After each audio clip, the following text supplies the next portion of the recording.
So before natin talakayin yung easy ship tsaka self ship, talakayin muna natin syempre kung ano yung FB. My name is Ace, and kung bago ka dito sa YouTube channel ko, please hit the subscribe button. So marami kasi sa akin nagtatanong, sir, ano ba yung FBM? Ano ba yung easy ship? Ano po ba talaga yung self ship? So before natin pag-usapan yung easy ship tsaka self ship, kailangan muna natin talakayin kung ano yung FBM. Thank you so much sa mga nanonood at palaging naka-follow sa ating YouTube channel. So yung FBM guys, or Fulfilled by Merchant, isa yan sa mga klase ng fulfillment channel. Yung fulfillment channel is merong dalawang klase.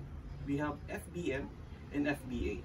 Okay, para maintindihan nyo kung ano ang FBM, ito po ay isang klase ng fulfillment channel na kung saan ikaw mismo na seller ay nag-i-imbak or nag-stock ng iyong mga supply sa opisina or sa bahay mo.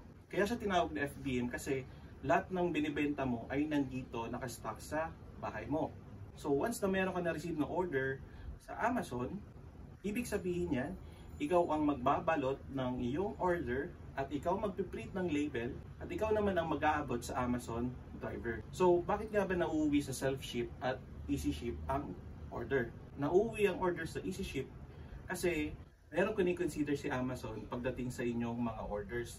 So number one, dapat daw yung product mo ay below 20 kg. Isa sa mga factor kung bakit nauuwi sa easy ship ang isang product, it's because yung product mo ay safe.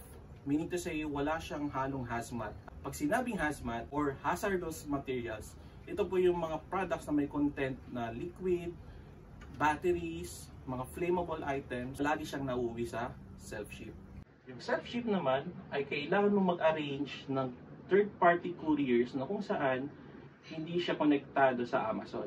Napupunta ang product sa self-ship kasi consider ito na merong hazmat or yung tinatawag na hazardous material.